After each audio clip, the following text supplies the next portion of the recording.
Hello বন্ধুরা, নতুন একটি এপিসোডে আপনাদের সকলকে স্বাগতম জানাই। আজকে চলে আসলাম আবার একটি নতুন এপিসোড নিয়ে। আজকের এপিসোডটা হলো ভূত আছে কি নেই, বিজ্ঞান ও ভূত, আত্মা কি, এই সমস্ত বিষয় নিয়ে আজকে আলোচনা করব। ভূত প্রেতের কাহিনী তো আপনি নিশ্চয় শুনেছেন, কিন্তু ভূত প্রেতের অস্তিত্ব কি আদতেও হয়ে থাকে? আপনি যখন রাত্রে একা কোথাও হেঁটে যান, তখন কি আপনার মনে হয় যে কেউ আপনাকে ফলো করছে বা কেউ আপনাকে দেখছে? এইসব ভূত প্রেতের ব্যাপারে বিজ্ঞান কি বলছে, আজ আমরা সেই বিষয় নিয়েই আলোচনা করব। ভূত কি সত্যি হয়ে থাকে, নাকি এটা আমাদের অবচেতন মনে কল্পনা মাত্র? গল্পটি শুরু করার আগে আপনাদের বলে দিই যে আপনাদের মধ্যে কিছু ব্যক্তি বলবে যে আরে ভাই, এইসব ভূত প্রেত কিছু হয় না, এইসব কাল্পনিক বিষয়। আপনাদের বলছি, দয়া করে একটু সময় খরচ করে পুরো গল্পটি শুনুন। আশা করছি আপনি আপনার প্রশ্নের উত্তর পেয়ে যাবেন। আমি যে কথাগুলি আপনাদের বলতে চলেছি সেগুলি কোনোটিই আমার মন গড়া কথা নয়। এগুলি সবই আমাদের একান্ত বিশ্বাসযোগ্য বিজ্ঞান এবং প্যারানরমাল ইনভেস্টিগেটরদের কথা।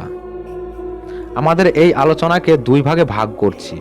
প্রথমেই বলবো প্যারানরমাল ইনভেস্টিগেটরদের কথা, এবং তারপর বলবো বিজ্ঞানের মতামত, যাতে করে যারা ভূত প্রেতে বিশ্বাস করেন না এবং যারা বিশ্বাস করেন, এই দুই পক্ষেরই বুঝতে সুবিধা হবে। প্যারানরমাল ইনভেস্টিগেটরদের মতামত। প্যারানরমাল ইনভেস্টিগেটরদের মতে ভূত হলো কোনো মৃত মানুষের অভ্যন্তরে থাকা সেই শক্তি যা শরীর নষ্ট হয়ে যাওয়ার পরেও এই পৃথিবীতেই থেকে যায়, এবং তারা তাদের উপস্থিতি কোনো ছায়া বা অস্বাভাবিক কোনো প্রতিকৃতির মাধ্যমে বোঝায়। যারা ভূত বিশ্বাস করেন তাদের মতে ভূত হলো সেই সমস্ত ব্যক্তি যারা তাদের কোনো আশা বা ইচ্ছা তাদের জীবদ্দশায় পূরণ করতে সক্ষম হন না, এবং তারা তাদের এই অপূর্ণ ইচ্ছাকে পূরণ করতে অস্থির হয়ে পড়ে, এবং তাদের মুক্তি ততদিন পর্যন্ত হয় না যতদিন পর্যন্ত তাদের সেই ইচ্ছাটি পূরণ হয়। এদেরকে সেই সমস্ত জায়গায় পাওয়া যায় যেগুলি তাদের স্মৃতির সঙ্গে যুক্ত, যেমন ধরা যাক কোনো ঘর বা বিশেষ জায়গা। কখনো কখনো এমনও হয়ে থাকে যে সেই অতৃপ্ত আত্মাটি কোনো ব্যক্তির ভেতরে প্রবেশ করে, যাকে আমরা ভূত ধরা বা জিনে ধরা বলি। কেবলমাত্র একটি বা দুটি এমন ঘটনা নয়, এমন হাজারো ঘটনা রয়েছে যেখানে আমরা শুনি যে ভূতে ধরেছে। হলিউডে এবং বলিউডে এই সব বিষয়ের উপরে অনেক সিনেমা বানানো হয়েছে, কিন্তু আপনি কি জানেন এই সমস্ত সিনেমাগুলির মধ্যে কিছু কিছু সিনেমা পুরোপুরি সত্য ঘটনার উপরে নির্মিত। দ্য এক্সরকিস্ট 1973 সালে রিলিজ হয় এবং দ্য কনজিউরিং 2013 সালে রিলিজ হয়।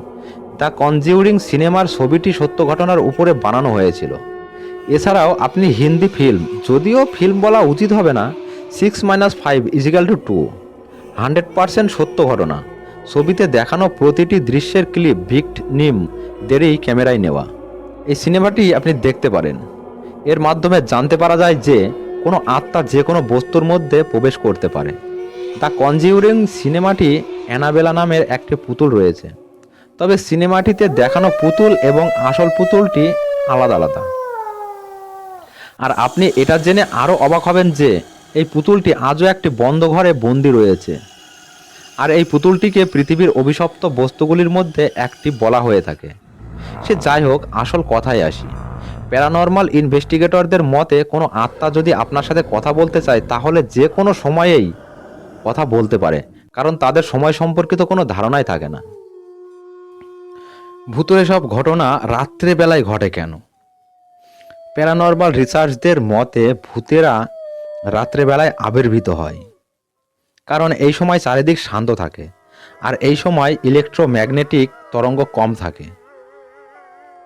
প্যারানরমাল রিসার্চদের মতে ভূতেদের তাদের উপস্থিতি ঠিকমতো বোঝাতে শক্তির দরকার হয়, আর এমনটাই মানা হয় যে ইলেকট্রনিক ডিভাইস থেকে নির্গত তরঙ্গ ভূতেদের বাধা দেয়। দিনের বেলা ইলেকট্রনিক ডিভাইসের ব্যবহার বেশি থাকে, কিন্তু রাতের বেলায় ইলেকট্রনিক ডিভাইসের ব্যবহার কম থাকে, আর এই কারণেই যত সব ভূতুড়ে কার্যকলাপ রাতের বেলা দেখা যায়। ভূতের ব্যাপারে বিজ্ঞানের বক্তব্য কী? ধর্মগত দিক থেকে যদি দেখা যায় তাহলে দেখা যাবে যে আত্মা এবং ভূত প্রেতের মতো জিনিস হয়ে থাকে, কিন্তু বিজ্ঞান কোনোদিনও একে বিশ্লেষণ করতে পারবে না, আর এই সমস্ত বিষয়গুলি বিজ্ঞানের ধরাছোঁয়ার বাইরে। কিছু ব্যক্তির মতানুসারে বিখ্যাত বিজ্ঞানী আইনস্টাইন ভূতের বর্ণনা তো সেদিনই দিয়ে দিয়েছিলেন, যেদিন তিনি বলেছিলেন energy never disappear from the universe, অর্থাৎ শক্তি এই পৃথিবী ছেড়ে কোথাও যায় না। আর তাই অনেক মানুষের মতে আত্মাও যেহেতু একটি শক্তি, তাই আত্মাও এই পৃথিবী ছেড়ে কোথাও যায় না। বিজ্ঞান এবং থার্মোডাইনামিক্স এর সূত্র অনুযায়ী শক্তি কোনোদিন সৃষ্টি করা যায় না বা কোনোদিন ধ্বংস করা যায় না। শক্তি কেবলমাত্র একটি রূপ থেকে অন্য রূপে স্থানান্তরিত হয়। শক্তি এবং ভর বা ওজন কোনোদিনও পরিবর্তন হয় না। অর্থাৎ এর মানে দাঁড়ায়, যদি কোনো প্রাণী মারা যায় তাহলে কেবলমাত্র তার শরীর একটি রূপ থেকে অন্য রূপে পরিবর্তিত হয়। আমাদের শরীরের মৃত্যুর পর আমাদের শরীরের চারপাশের বিভিন্ন প্রাকৃতিক উপাদান বা ব্যাকটেরিয়া আমাদের শরীরকে বিন্যস্ত করে।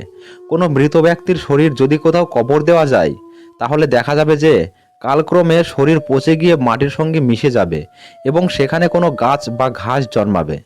আর সেই গাছ বা ঘাসগুলি খেয়ে বিভিন্ন প্রাণী তাদের শরীরে শক্তি যোগায়। অর্থাৎ এটি প্রমাণিত হয় যে আমাদের শরীর এই পৃথিবী ছেড়ে কোথাও যায় না। আচ্ছা, তাহলে আত্মার কি হয়? বিজ্ঞানের মতে energy can not be created, neither be destroyed. আর আত্মাও এক প্রকার এনার্জি বা শক্তি। আর এই কথাটি যদি সত্য হয় তাহলে এর মানে দাঁড়ায় যে আত্মা কোনোদিনও মরতে পারে না। তবে আমি আপনাকে আরেকবার মনে করিয়ে দিই যে এটি কেবলমাত্র একটি থিওরি, এর কোনো বিজ্ঞানসম্মত প্রমাণ নেই। আচ্ছা, আপনি কি কোনোদিনও নিয়ার ডেথ এক্সপিরিয়েন্স কথাটি শুনেছেন?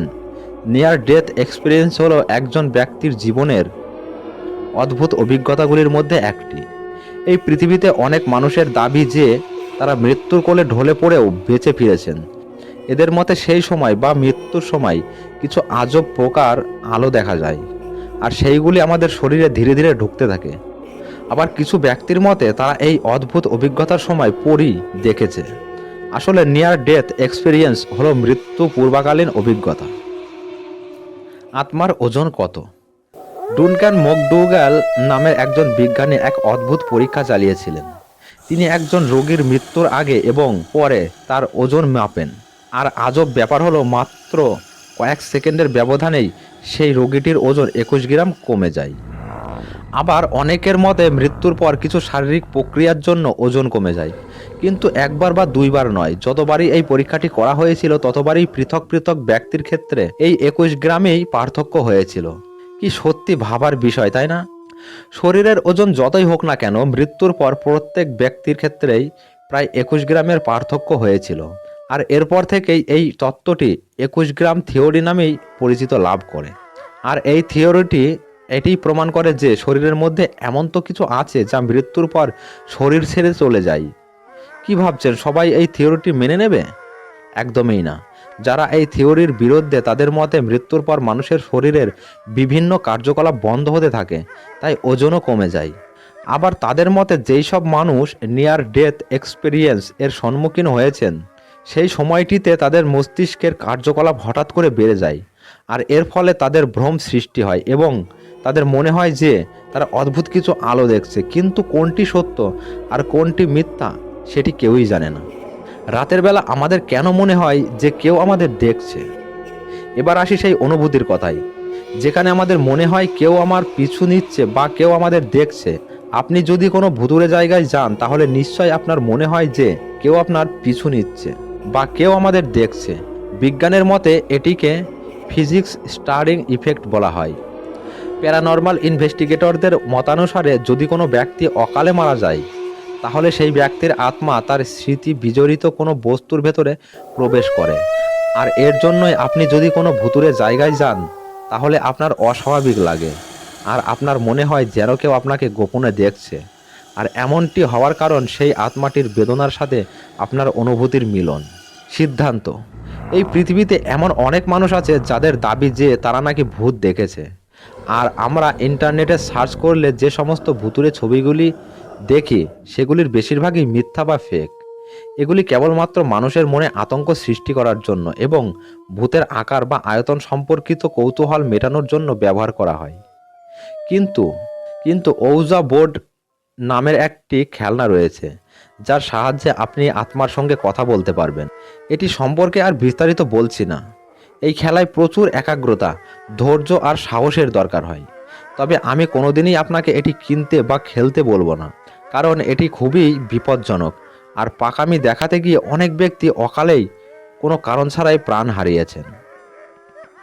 তাহলে আমরা বলতে পারি যে বিজ্ঞানের মতানুসারে আত্মা নামের কিছু আছে, এবং বিজ্ঞানের বর্ণনা অনুসারে আত্মা বা ভূত নামের কিছুই হয় না। এটি কেবলমাত্র আমাদের অবচেতন মনের কল্পনা। কিন্তু প্যারানর্মাল ইনভেস্টিগেটরদের মতে ভূত নামের কিছু আছে বলেই বিভিন্ন আজব ভূতুড়ে ঘটনা ঘটে থাকে। তো এত কিছু জানার পরে আপনার কি মনে হয়, ভূত নামের কিছু কি রয়েছে? আপনার উত্তরের অপেক্ষায় রইলাম।